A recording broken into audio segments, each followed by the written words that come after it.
Bliža se novo študijsko leto in za svoje nove skupine boste pripravljali izobraževalne programe. Kako se takega programa lotiti?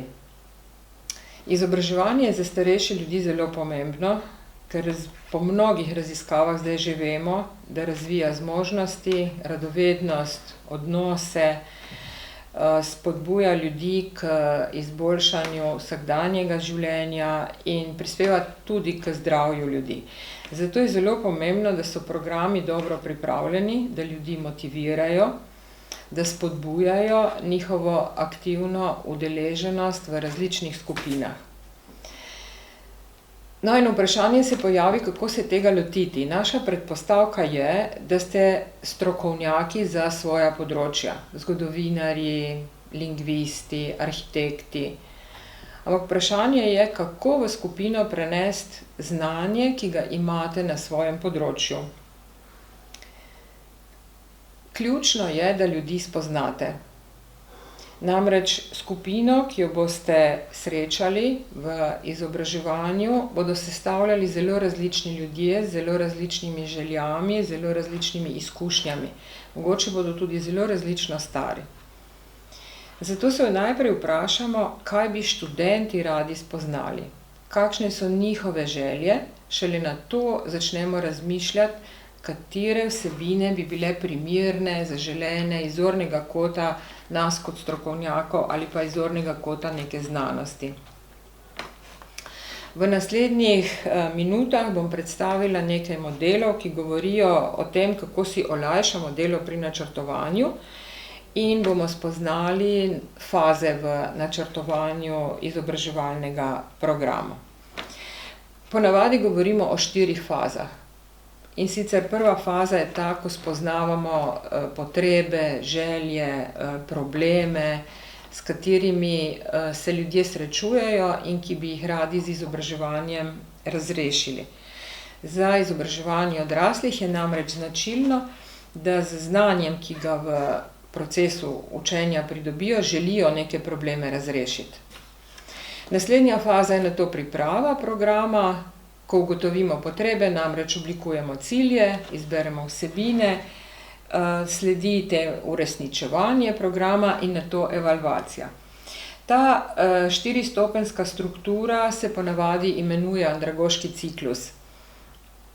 In ko mi opazujemo, smo predvsem pozorni na realizacijo. To pomeni na uresničevanje izobraževalnega programa. Vendar, če uporabimo primerjavo z gledališčem, je to tisti del v gledališču, ki si ga ogledamo.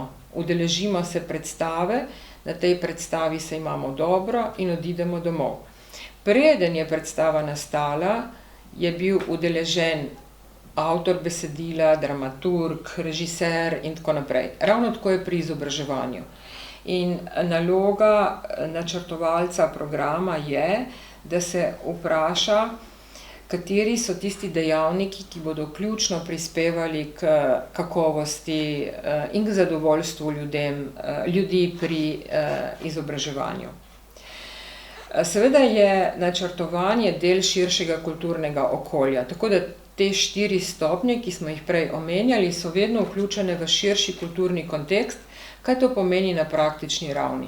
To pomeni, da če pripravljate program za neko skupino v oddaljenem ruralnem okolju, kjer je težava že dostop do izobraževalnega mesta, boste se načrtovanja drugače lotili, kot če pripravljate program za neko skupino visoko izobraženih ljudi sredi urbanega okolja, ki so zelo mobilni in lahko zelo hitro pridejo do mesta, kjer se bo izobraževanje dogajalo. Ravno tako je lahko vprašanje, če imate zelo stare ljudi v skupini, recimo 90 ali več, ali pa imate v skupini ljudi, ki ravno odhajajo iz delovnega razmerja, recimo 65. Tako da vsi ti dejavniki prispevajo k vašemu procesu načrtovanja. No, in če se vrnemo k prvi trditvi, da je najpomembneje spoznati skupino, da je najpomembneje spoznati njihove izkušnje, njihove želje, potem se vprašamo, kako to spoznati. V tej fazi, ki jo navadno imenujemo analiza potreb, postavimo recimo nek nabor metod. Najbolj običajno je, da se pogovorimo z ljudmi, lahko pa tudi izvedemo kratko anketo, lahko opazujemo na terenu. Tako da na koncu, če si vi predstavljate, da imate 15 ljudi v skupini, boste ugotovili približno, kaj bi ti ljudje radi v izobraževalnem programu počeli. Poleg tega, kar bodo oni vam povedali, pa boste vi dodali še tisto, kar se vam zdi iz strokovnega zornega kota pomembno, da je del izobraževalnega programa. Tako da v naslednji fazi oblikujete cilje. Cilji odgovarjajo na vprašanje, čemu in zakaj nekaj počnemo, kaj hočemo doseči v izobraževanju. Tako da, ko oblikujete cilje, bodite pozorni na to, da so cilji realni, da niso previsoko zastavljeni in da so za ljudi, ki bodo vključeni, pomembni. Tako da pri postavljanju ciljev najprej jih boste vi oblikovali kot mentorji, v naslednji fazi jih boste prediskutirali z ljudmi v skupini. Ali so ti cilji za njih sprejemljivi, ali bi kaj dodali, ali bi kaj opustili in podobno. Poleg oblikovanja ciljev boste pripravili tudi vsebine, izbrali boste ustrezne metode in razmišljali o tem, kako bodo ljudje znanje, ki ga bodo osvojili v tem programu, uporabili v praksi. Na primer, če imamo program spoznavanja umetnostne zgodovine ali program spoznavanja arhitekture v nekem lokalnem okolju, se vprašamo, ali bi lahko znanje iz tega programa ljudje uporabili, na primer, za vodenje nekih skupin v tem okolju. To, kar na Univerzi za tretje življenjsko obdobje že izredno dobro počnejo v različnih študijskih krožkih in imajo zelo dobre izkušnje s prenosom znanja v vsakdanje življenje. Naslednje vprašanje je, kako bomo oblikovali cilje. Cilji so lahko pripravljeni za različne vrste znanja. Vi si lahko zamislite, da bodo ljudje recimo v 60 urah, kakršen program pripravljate za eno študijsko leto, predvsem usvojili neko novo vedenje, neko znanje. Prebrali bodo veliko knjig in bodo na koncu to znanje dodali k svojemu prejšnjemu vedenju. Ta stopnja ciljev bo primerna za vedenje, znanje. Se pravi, preverjali bomo tudi, kaj ljudje na koncu vedo, zakaj jim je to všeč, zakaj jim ni všeč in podobno. Lahko pa si zastavite cilje, da bodo ljudje študentje v vaši skupini razvili nova stališča. Kritična stališča, recimo do trajnostne rabe virov, do upravljanja z odpadki, lahko bodo razvili stališča do modernega filma in podobno. Razvoj stališč ni avtomatičen in se ne zgodi samo s tem, da posredujete recimo neko novo vedenje. Ravno tako se tudi ne bo avtomatično zgodila uporaba znanja, če tega ne boste načrtovali. Mogoče se bo, mogoče se ne bo. Ampak, ko pripravljamo program, je to del našega načrta. Naslednji način razmišljanja pri pripravi ciljev, ki je zelo uporaben v praksi, je tako imenovani Kirkpatrickov sistem, in sicer se vprašamo po 4 vrstah ciljev. Prvi cilji so cilji na ravni reakcije ljudi. In tu se vprašamo, ali bodo ljudje zadovoljni ali ne bodo zadovoljni. Pri tovrstnih ciljih, ko pripravljate program, moramo biti pozorni na to, da če imajo ljudje zelo nizke zahteve, bodo hitro zadovoljni.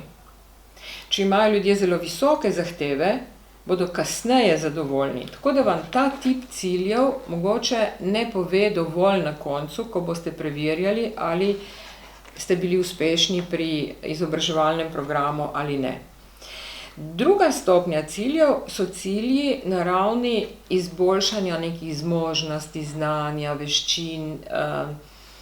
In ti cilji vam povedo več o tem, kaj se je dogajalo med študijskim letom. Torej, katero vrsto znanja so usvojili, kaj na koncu znajo. Tretja stopnja ciljev so cilji na ravni uporabe.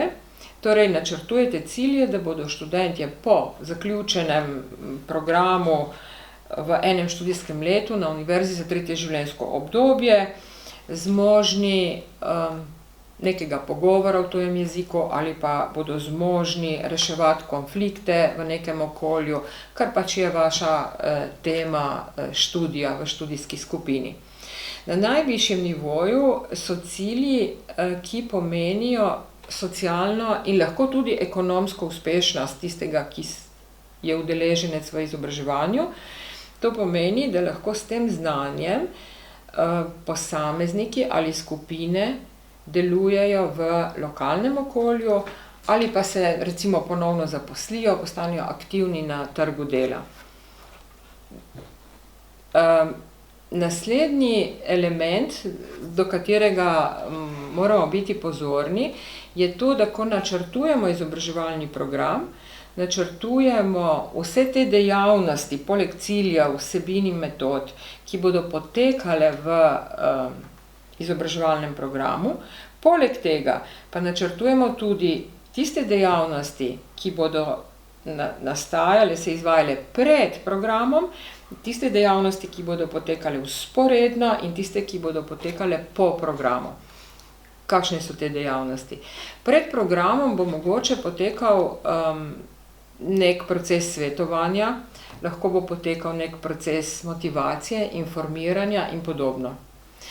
Vzporedno s programom bodo potekale dejavnosti kot obiski razstav, ekskurzije, obiski gledališča in podobno. In po zaključku programa pa bodo sledile dejavnosti, s katerimi boste lahko preverjali, kako uspešno je bilo izvajanje izobraževalnega programa. Tovrstne dejavnosti, ki sledijo programu, so lahko tudi del preverjanja, evalvacije dosežkov v izobraževalnem programu. Predstavitev bi zaključili še z svetovanjem, mogoče za nekatere vire, ki jih boste lahko si izposodili v različnih knjižnicah. Najbolj popularna je knjiga Priročnik za pripravljanje programov ameriške avtorice Rosemarike Farelle, ki je zelo uporabna in je tudi priročniško napisana. Drugi priročnik, ki je zelo uporaben, je iz zbirke osnovnih temeljnih priročnikov za pripravo izobraževalnih programov. Potem pa obstaja tudi mnogo priročnikov, ki so zelo splošni in imajo samo posamezna poglavja namenjena pripravi in vodenju izobraževalnih programov. Vso tovrstno literaturo dobite v knjižnici na Univerzi za tretje življenjsko obdobje, nekatere stvari pa tudi na spletu.